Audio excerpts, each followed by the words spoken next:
तन मन धन से मजे उड़ाना, खुशियां हासिल करना,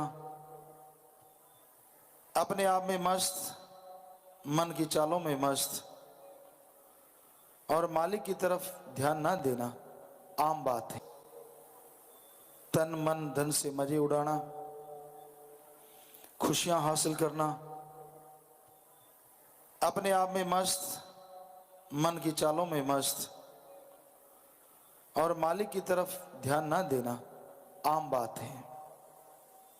जिसे देखो ठगी, बेईमानी, भ्रष्टाचार, बुरे कर्मों में लिप्त है, डूबा हुआ है।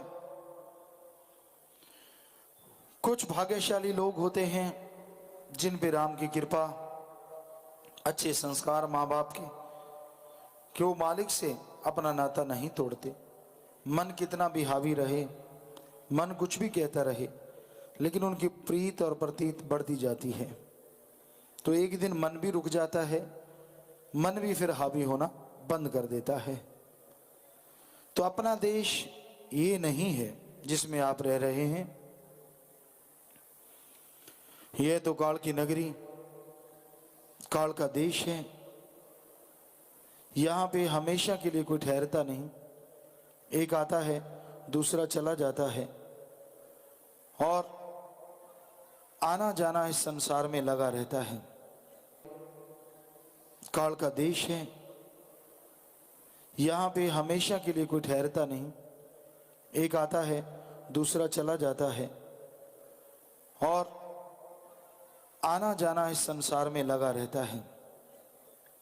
एक मिनट में, एक सेकंड में पता नहीं संसार में कितने लोग पैदा होते हैं और कितने मर जाते हैं। ये संसार, ये जहान हमेशा के लिए किसी का नहीं हो सकता।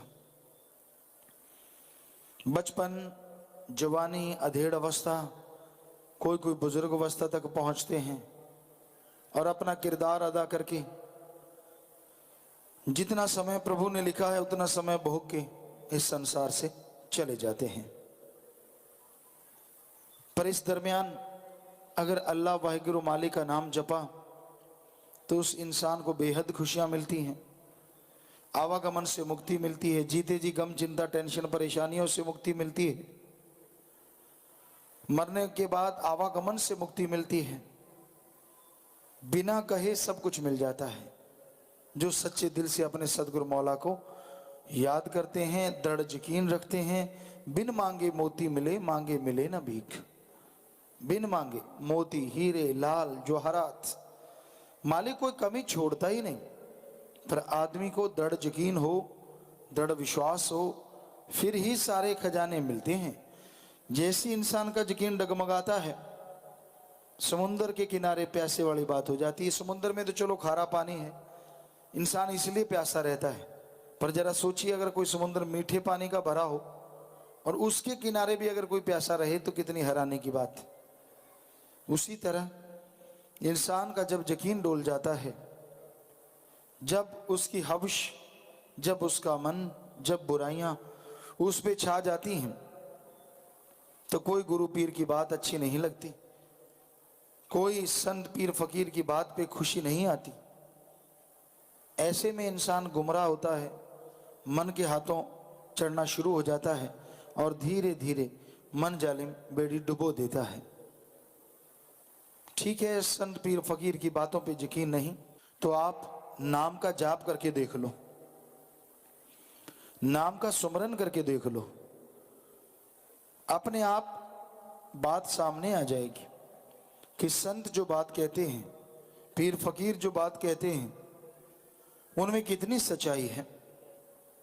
कि आप नाम जपें, सुमरन करें और कभी किसी का बुरा ना सोचें, सबके लिए भला मांगो, सबका भला करो, यकीनन मालिक आपका भला जरूर करेंगे।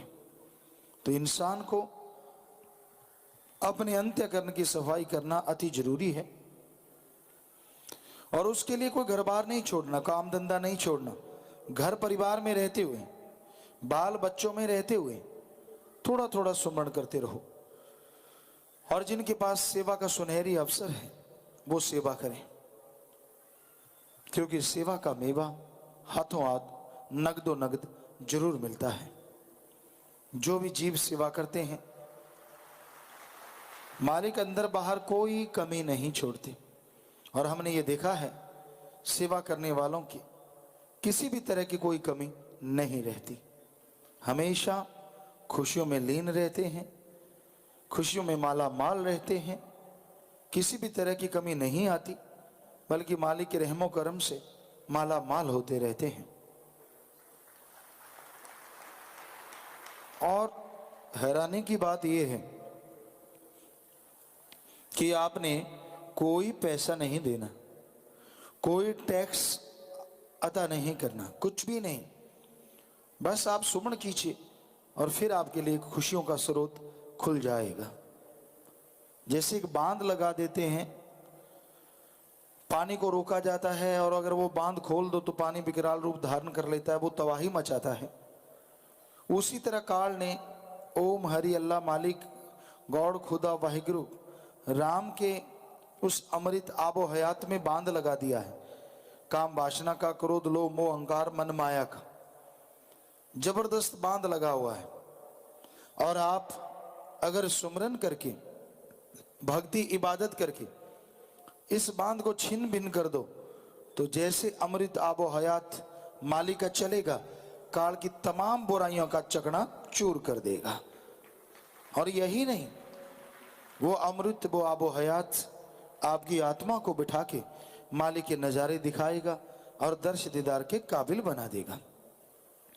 अगर आप चाहते हैं कि अल्लाह वाहिगुरु राम सतगुरु मौला हमेशा आपके पास रहे, एक क्षण दूर ना हो, तो बड़ा आसान सा तरीका है। आप राम नाम का सुमरण करके काल के इन बंधनों को तोड़ डालो तो मालिक के दर्शन होंगे और उसकी दया में रहमत के काबिल आप बनते चले जाएंगे और वो तमाम खुशियां आपको मिलेंगी जिसकी आपने कभी कल्पना भी नहीं की होती। हमारा फर्ज बताना है, मानना न मानना वो आपकी मर्जी है। इंसान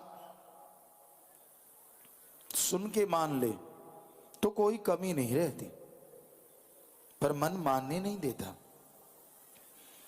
मन अड़चने खड़ी कर देता है और रुकावटें खड़ी कर देता है और क्या कहता है, कोई फायदा नहीं, ये सब झूठ है, कुछ मिलने वाला नहीं, जिंदगी में ठोकरें लिखी हैं तो लिखी हैं, नहीं ये गलत है।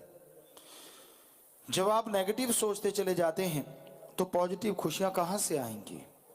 जब आप गलती सोचे जा रहे हैं कि मेरे को खुशी नहीं मिलेगी, मेरे साथ ऐसा नहीं होगा, मेरा मौला मेरा राम मेरे पे खुश नहीं होगा, हर टाइम आप नहीं नहीं करते जा रहे हैं तो एक तरह से आप खुद ही ये मांग रहे हैं कि ऐसा हो। इसलिए आदमी को अपने विचारों से हमेशा पॉजिटिव रहना चाहिए। नहीं, अल्लाह राम से मेरी कोई दुश्मनी नहीं है, वो मेरे को कोई कमी नहीं छोड़ेगा। ठीक है, कोई कर्मों का चक्कर आ जाता है, उसकी खुशियों से इंसान वंचित हो जाता है, कुछ देर के लिए खाली हो जाता है, पर इसका मतलब ये ना सोचे कि उसको जिंदगी भर कोई खुशी नहीं मिलती, हो ही नहीं सकता। उसको लाज है, वो अपने भक्तों की लाज रखता था, रखता है और सैकड़ों हजारों गुना बढ़ के रखता रहेगा। इसलिए निराश नहीं होना चाहिए किसी इंसान को। निराशा का दूसरा नाम मन है। मन का काम है निराशा पैदा करना। ना भाई तेरा कुछ नहीं बन सकता। दो चार उंगली लगाने वाले होते हैं, वो भी ऊपर से बिल्कुल वो कहते हैं कि आखिरी हथौड़ा मार देते हैं, हाँ भाई तुझे नहीं खुशी मिल सकती, तू तो बेकार हो गया। नहीं नहीं, बिल्कुल गलत। एक घर में बेटी पैदा होती है, बेटा पैदा होता है, माँ बाप को कितना फिक्र हो जाता है कि मेरा बेटा है, मेरी बेटी है, अच्छे संस्कार देता है, कहीं नाम ना डुबो दे, नेक इंसान बनाता है। और फिर विवाह शादी का फिक्र होता है। उसके बाद इंसान लगभग फारिग हो जाते हैं कि ठीक है भाई, काम धंधा करने लग गए, घर गृहस्थ वाले हो गए, अब हमें क्या जरूरत है इनकी सार संभाल की। लेकिन गुरु सतगुरु के लिए तो उसकी औलाद हमेशा हमेशा छोटा बच्चा है। क्या पता कब डगमगा जाए, क्या पता कब गड्ढे में गिर जाए। तो माँ बाप अगर अपने औलाद के लिए सोचते हैं, कभी छोड़ते नहीं, गलती करता मारते पीटते हैं, फिर से प्यार करते हैं, तो संत पीर फकीर तो दोनों जहान में प्यार का ठेका लिए होते हैं कि हमने आपको खुशियां देनी देनी है। हो ही नहीं सकता कि वो खुशियां ना बख्शें और मालिक से दुआ ना करें। इसलिए निराश ना हो, कभी भी जिंदगी से निराश नहीं होना चाहिए, किसी को भी नेगेटिव नहीं सोचना चाहिए, बी पॉजिटिव। हमेशा ये सोचो कि ऐसा हो नहीं सकता, उसके घर में देर हो सकती है, अंधेर नहीं होता। पर एक बात कि जब आप अंधेर मांगते ही रहते हैं, नहीं मैं तो ऐसे ही, नहीं मैं तो वैसे ही, मेरा तो ये काम सक्सेस होगा ही नहीं, मुझे इस काम में सफलता नहीं मिलेगी, मैं ये काम कर ही नहीं सकता, मेरे नंबर नहीं आएंगे, मैं मेरिट में जा ही नहीं सकता, तो आप मानो चाहे ना मानो, हम आपको लिख के गारंटी दे सकते हैं, आपका दिमाग काम करना छोड़ देता है और वो कहता है हाँ भाई ऐसे ही होगा। यहां 30 साल के भी 40 साल के बुजुर्ग बन जाते हैं और 80-90 साल के बुजुर्ग ना होके जवान बने रहते हैं, सिर्फ इस पुर्जे की वजह से। ये पुर्जे ही ऐसा फिट किया भगवान ने। सो पॉजिटिव, कभी भी नेगेटिव ना सोचो जिंदगी में।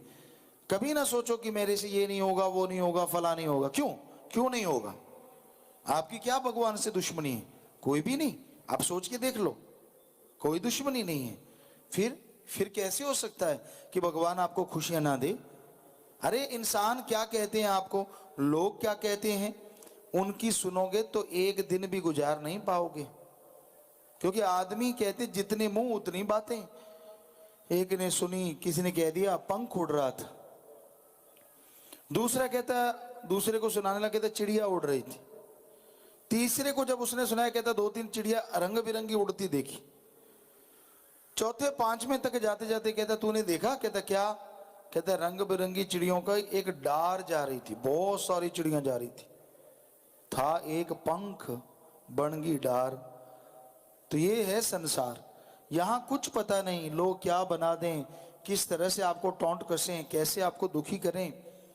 पर मालिक का प्यारा वही है जो डट के सामना करता। हाथी रास्ते पे चलता है, बहुत सोचते हैं हम काटेंगे, भौंकते हैं, भौं भौं करके आते हैं, पूंछ ऐसे होती है और यूं करके वापस चले जाते हैं, यार इस पे कोई असर ही नहीं हुआ। तो एक मालिक के प्यारे को ऐसा बन के रहना चाहिए, इस तरह हाथी की तरह मजबूत इरादों के साथ आगे बढ़ते जाओ, मंजिल मिलेगी मिलेगी, 100% मिलेगी। हो नहीं सकता कि मंजिल आपको ना मिले। इसलिए मन के हाथों मजबूर ना बनो, किसी मनमते की बात ना सुनो। आपने अगर अपने आप को मालिक को सौंपा है तो मालिक को भी फिक्र है। जब आप मालिक के बन गए हैं तो जिसके आप बने हैं उस मालिक को भी फिक्र है कि भाई ये मेरा बच्चा है, मेरी औलाद है, वो आपको कैसे दुख आने देगा, कैसे परेशानी आने देगा। फिर भी अगर कोई परेशानियां आ गई, कोई मुश्किलें आ गई, तो वो कर्मों का दायरा है। आपने क्या सुमरण किया, क्या सेवा की? अगर की होती तो वो कर्मों का दायरा थोड़ी देर में कट जाता। अब सुमरण नहीं करते, सेवा नहीं करते, असूलों पे नहीं चलते, तो समय लगता है कर्मों को भोगने में। तो वो समय की अवधि खत्म होगी तो फिर से मालिक के रहमो करम से आप माला माल जरूर हो जाएंगे। सो निराश कभी किसी को नहीं होना चाहिए, हमेशा हौसले बुलंद। जिनके हौसले बुलंद होते हैं वही मंजिलों पे पहुंचा करते हैं, जिनके हौसले गिर जाते हैं मंजिल पास होते भी मंजिल को नहीं पा सकते। इसलिए मजबूत इरादा रखो, दृढ़ यकीन रखो, मालिक कोई कमी नहीं छोड़ता।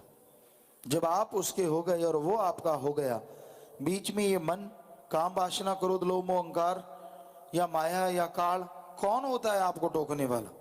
एक कहावत है, वैसे तो वो दुनियावी कहावत है, मियाँ बीबी राजी क्या करेगा काजी। तो जब आप खुश हैं, दृढ़ यकीन, और मौला तो आप पे रीझे ही हैं, तो दोनों एक दूसरे से मोहब्बत है, खुशियां लेते हैं, तो फिर ये काजी काल क्या कर सकता है। सो इसलिए चक्कर में मत पड़ो, किसी भी चीज में नेगेटिव ना सोचो। बस कभी ये ना सोचो मैं ये हासिल नहीं कर सकता, मैं वो नहीं। तो आपका माइंड आपको पहले प्रिपेयर कर देता है, तैयार कर देता है कि आप कुछ नहीं हासिल कर सकते। ना ना ना ना, ऐसा ना सोचो। गलती इंसान से होती है, फिर क्या हो गया, इंसान से ही गलतियां होती हैं, ना चाहते हुए भी हो जाती हैं। हो गई, सच्चे दिल से तौबा कर लो, दुनिया के सामने ना करो, अपने सतगुरु के सामने कर लो, मौला के सामने कर लो। यकीन मानो जिस पल तौबा कर लोगे और अगर वो तौबा कबूल हो गई, अगले ही पल खुशियों का समुंदर आपके लिए ठाठा मारता नजर आएगा। सो हम तो हाथ जोड़ के आपसे प्रार्थना करते हैं, नेगेटिव ना सोचा करो, गलत ना सोचा करो। क्यों जिंदगी को बर्बाद करते हो? नेगेटिव सोच सोच के आप फेल होते हैं, सक्सेस नहीं होते।